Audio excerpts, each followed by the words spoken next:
নমস্কার, আমি তৃণমূল কংগ্রেসের মুখপাত্র রিজু দত্ত। আপনারা সকলেই জানেন ৪ঠা মে বাংলার বিধানসভার ফল বেরিয়েছে। বাংলার মানুষ দুহাত তুলে বিজেপিকে আশীর্বাদ করেছে এবং বাংলায় পরিবর্তন হয়েছে।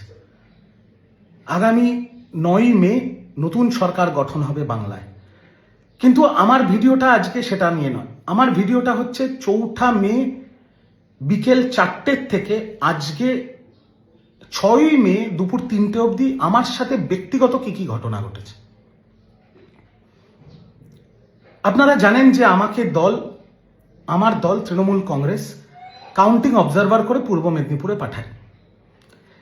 এবার যখন সারা বাংলা জুড়েই যে গেরুয়া সুনামি আমরা দেখেছি, সেখানে পূর্ব মেদিনীপুরও তো তার বাইরে ছিল না।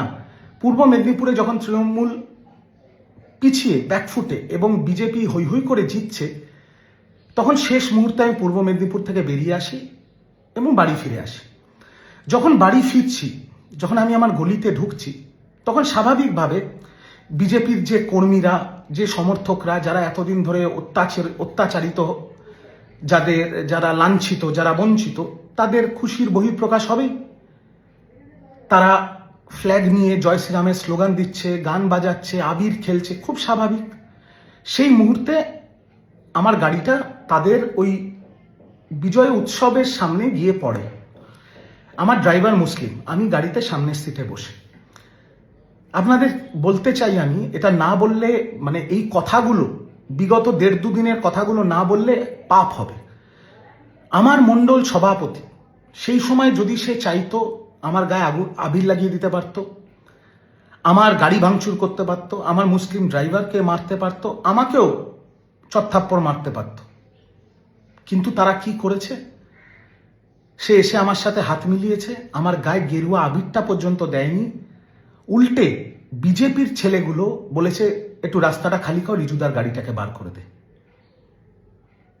নাম্বার 1।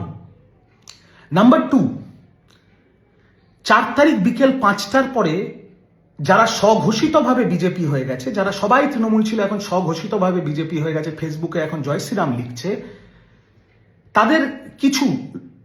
তাদের মধ্যে থেকে 4 তারিখ রাত্রেবেলা আমার বাড়ির সামনে মদ খেয়ে অকথ্য ভাষায় খিস্তি খেয়র, আমার মা একজন doctor, non political, practising gynaecologist, তাকে অনেক রকম থ্রেট দেওয়া, আমার স্ত্রী অরাজনৈতিক একটা প্রাইভেট কোম্পানিতে চাকরি করে, তাকে অনেক রকম থ্রেট দেওয়া হয়েছে, এবং আমাকেও অনেক গালাগাল দেওয়া হয়েছে। যেহেতু আমিও তো দলের পক্ষ থেকে ভোটের সময় প্রাণপাত করে লড়াই করেছি যেটুকু আমার ক্ষমতায় ছিল।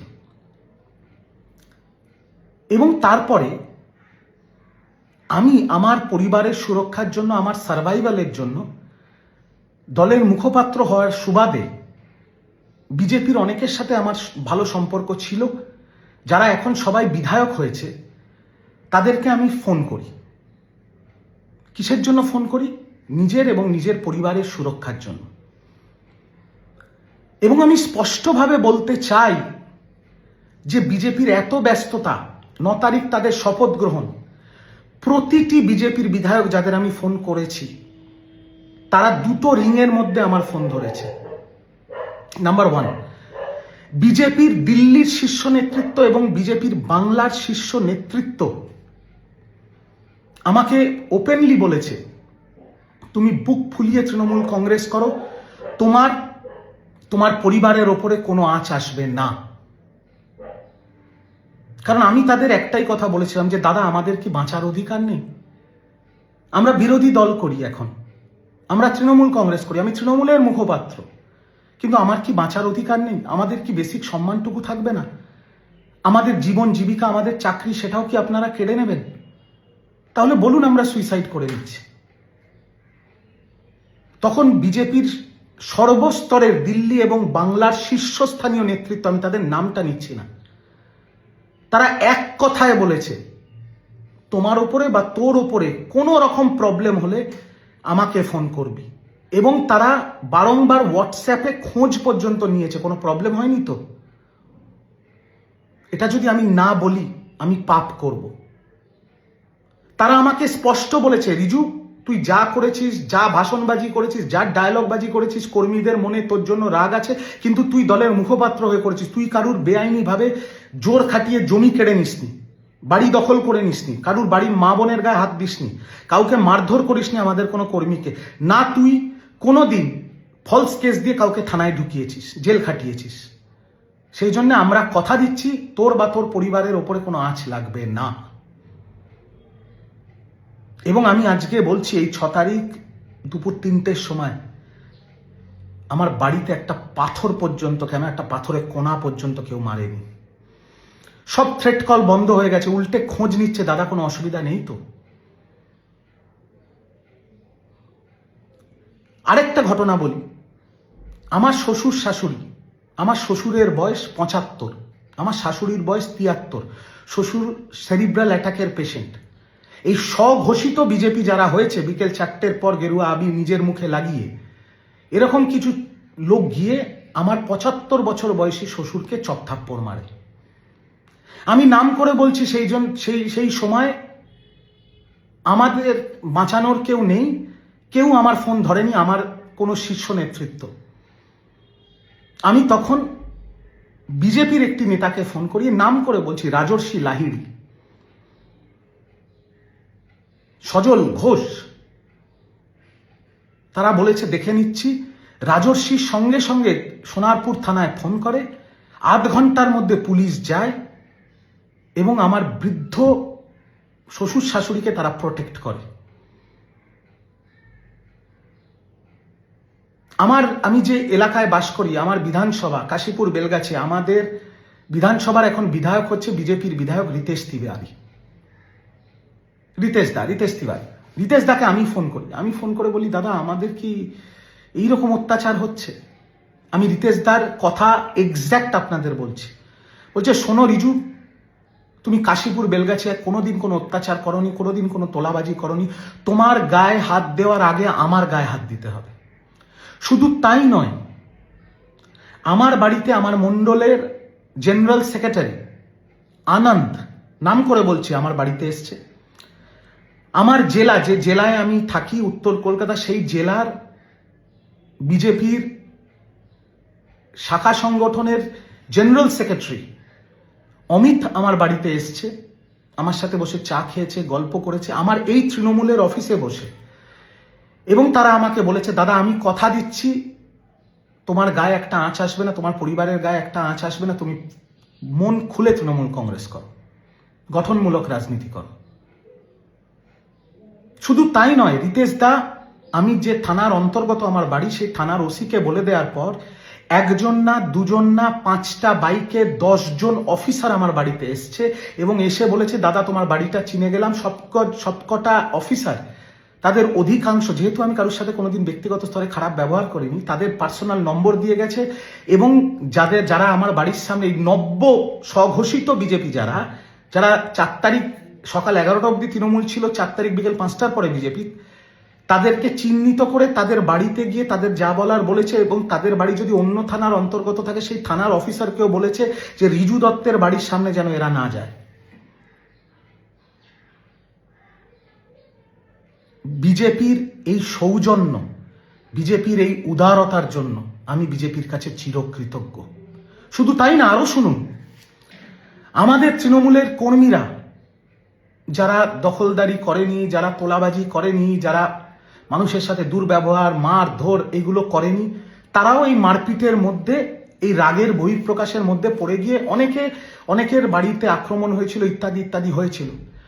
আমি বিজেপির নেতৃত্বকে ফোন করে জানাই ব্যাপারগুলো এবং তারা লোক পাঠিয়ে তাদের বাড়ি যাতে ভাঙচুর না হয়, আমাদের তৃণমূল কংগ্রেসের কর্মীদের রক্ষা করেছে।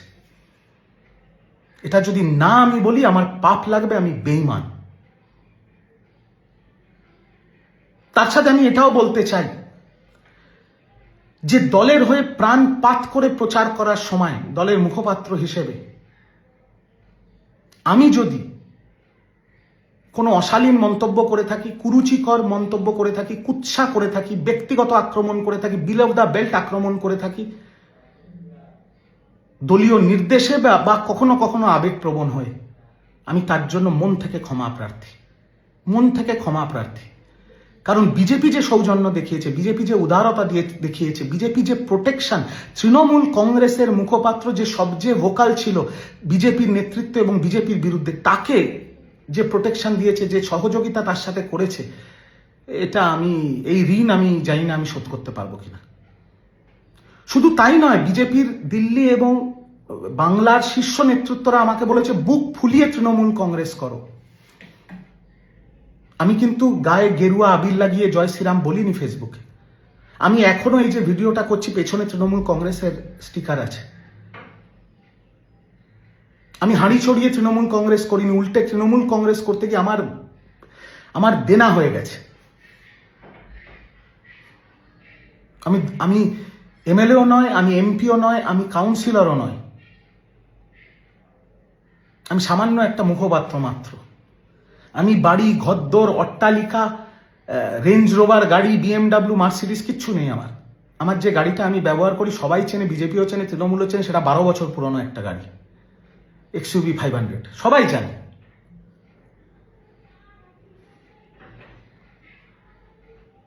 সবাই আমাকে একটা কথা বলছে, তৃণমূল করো, গঠনমূলক রাজনীতি করো, গঠনমূলক বিরোধিতা করো।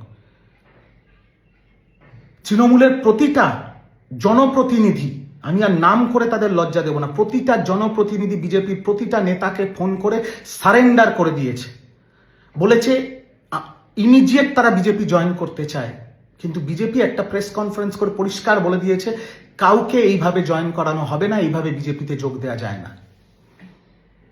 আমি স্পষ্টভাবে ভিডিওতে বলছি, আমি বিজেপি জয়েন করতে চাইও নি। বিজেপির শীর্ষ নেতৃত্ব, সেটা বাংলার হোক দিল্লির হোক, কেউ আমাকে বলেও নি বিজেপি করতে। উল্টে বলেছে তুমি তৃণমূল করো, শুধু বলেছে ব্যক্তিগত আক্রমণ কাউকে করো না। তাই আমি আবারও বলছি যে এই হাই ভোল্টেজ ইলেকশনের সময় তৃণমূলের মুখপাত্র হওয়ার সুবাদে বা তৃণমূলের মুখপাত্র হওয়ার জন্য দলীয় নির্দেশে বা কখনো কখনো আবেগপ্রবণ হয়ে যদি আমি কোনো অশালীন মন্তব্য, কুরুচিকর মন্তব্য, ব্যক্তিগত আক্রমণ করে থাকি, তার জন্য আমি ক্ষমা প্রার্থী। তার সাথে এটাও বলবো, ডাইরেক্ট ব্যক্তিগত স্তরে, যেহেতু তার নম্বর নেই আমার কাছে বা তার সাথে আমার যোগাযোগ নেই, বিজেপির নেতা শুভেন্দু অধিকারী, তাকে আমি অনেক পার্সোনাল অ্যাটাক করেছি, অনেক। নন্দীগ্রামে দাঁড়িয়ে তার বিরুদ্ধে বিরোধী মন্তব্য করেছি 99% দলীয় নির্দেশে এবং 1% কখনো কখনো আবেগপ্রবণ হয়ে, কারণ আমরা সরকারে ছিলাম, আমরা ক্ষমতায় ছিলাম। আমি শুভেন্দুদার কাছে সেই সকল মন্তব্যের জন্য ক্ষমা প্রার্থী। আপনি শুভেন্দুদা বলেছিলেন ভোটের শত্রুতা ভোটেই থাক। আমি আশা করব বিরোধী কর্মী এবং বিরোধী কর্মীদের পরিবার এবং বিরোধী কর্মীদের জীবন জীবিকাকে আপনি সুরক্ষিত রাখবেন, আপনি রক্ষা করবেন এবং আপনার পার্টি এবং আপনার সরকার রক্ষা করবে, যেভাবে বিগত 2 দিন ধরে আপনারা করছেন। আমি আরেকটা কথা বলতে চাই, একটা আমার ভিডিও ভাইরাল, দলের পক্ষ থেকে, দলের মুখপাত্র হিসেবে, দলের লাইন হিসেবে যে লাইনটি আমাদের দলের সাংসদরা আগেও বলেছেন, সেটা নিয়ে আমি একটা দলের হেডকোয়ার্টার থেকে একটা ভিডিও করেছিলাম ইলেকশন কমিশনের পুলিশ অবজারভারদের বিরুদ্ধে। কাউকে ব্যক্তিগত মন্তব্য করিনি, কাউকে ব্যক্তিগত নাম নিয়ে আক্রমণ করিনি, সম্পূর্ণ রাজনৈতিক বিষয় ছিল। দলীয় মুখপাত্র দলীয় পার্টির লাইন, পার্টি স্ট্যান্ড ধরে বলেছিল। আর যে কথাগুলো আমি বলেছিলাম সেটা আমার আগে দলের সাংসদরাও বলেছিল, সেটা সারা বিশ্ব জুড়ে, ভারতবর্ষ জুড়ে ভাইরাল। এবং সেই ভিডিওটাও আমি আমার বাড়িতে করিনি বা আমার ব্যক্তিগত ফেসবুকে পোস্ট করিনি, সেটা দলীয় অফিসিয়াল হ্যান্ডেল থেকে ছাড়া হয়েছিল। তার জন্য আমি বলতে চাই যে এটা ব্যক্তিগত কোনো মন্তব্য ছিল না, এটা দলীয় মন্তব্য ছিল, পার্টি লাইন ছিল, আর আমি দলের মুখপাত্র হিসেবে আমার কাজটা করেছিলাম। তাই এই ভিডিওটাকে আর দীর্ঘায়ু করব না, এইটুকু বলবো, নতুন সরকার গঠন হচ্ছে বাংলায়, বিজেপির সরকার গঠন হচ্ছে বাংলায়। কে মুখ্যমন্ত্রী হবে, কে মন্ত্রী হবে, সেটা তাদের দলের অভ্যন্তরীণ বিষয়, সেটা নিয়ে মন্তব্য করার আমার কোনো জায়গা নেই, কোনো অবকাশ নেই। বাট তারা যে সৌজন্য দেখিয়েছে আমাকে, আমার পরিবারকে এবং আমার দলের কর্মীদের, তারা যেভাবে রক্ষা করেছে, এর জন্য আমি অকুণ্ঠ প্রশংসা করছি এবং আমি ওপেনলি বলছি তাদের এই সৌজন্য এবং উদারতার জন্য আমি অন্তত ব্যক্তিগত স্তরে চিরকৃতজ্ঞ থাকব। আমি আশা করব আপনারা আরো শক্ত হাতে এই ব্যবস্থাটা নেবেন, যাতে তৃণমূলের যেখানে যেখানে পার্টি অফিস পুড়িয়ে দেওয়া হচ্ছে বা যেখানে অত্যন্ত অত্যাচার করা হচ্ছে সেগুলো আপনারা কড়া হাতে দমন করবেন, সেগুলো বন্ধ করবেন। দয়া করে বিরোধী কর্মী যারা আছে তাদের আপনারা রক্ষা করুন, যেভাবে আমাকে ব্যক্তিগত স্তরে আপনারা রক্ষা করেছেন এবং আমার কথায় কিছু কর্মীদের রক্ষা করেছেন। সমগ্র বিরোধী কর্মীদের আপনারা রক্ষা করুন, তাদের জীবন জীবিকা রক্ষা করুন, কারণ বাঁচার অধিকার সবার আছে। আর আমার দৃঢ় বিশ্বাস আপনারা সেটা করবেন। আমি জাস্ট এই অনুরোধটুকু আপনাদের সামনে রাখলাম। বাকি নতুন সরকার আসছে, তারা যে প্রতিশ্রুতি দিয়েছে আশা করব সেই প্রতিশ্রুতিগুলো সবকটা অক্ষরে অক্ষরে তারা পূরণ করবে। বাংলা ভালো থাকবে, বাঙালি ভালো থাকবে। তাই আপনাদের নতুন সরকার গঠন এবং নতুন মুখ্যমন্ত্রী যেই হোক না কেন সেটা আপনাদের সিদ্ধান্ত। আগাম শুভেচ্ছা রইল। দয়া করে বিরোধী কর্মীদের রক্ষা করবেন। এই হিংসাটা আরো কড়া হাতে দমন করুন, যাতে কারুর জীবন জীবিকা নষ্ট না হয়। আর বিরোধীদের সুরক্ষা দিন, তাদের জীবন জীবিকাকে সুরক্ষা দিন। এই অনুরোধটুকু রইল তৃণমূল কংগ্রেসের একটি অত্যন্ত সাধারণ কর্মীর তরফ থেকে। সকলকে বলি আপনারা ভালো থাকবেন, সুস্থ থাকবেন। আশা করি সব ভালো হবে, বাংলা ভালো থাকবে, বাঙালি ভালো থাকবে। এই প্রার্থনা নিয়ে আজকে আমি আমার এই ভিডিওটা এখানেই শেষ করলাম। আগামী দিনে দেখা যাক কখন আবার আপনাদের সামনে আসা যায়।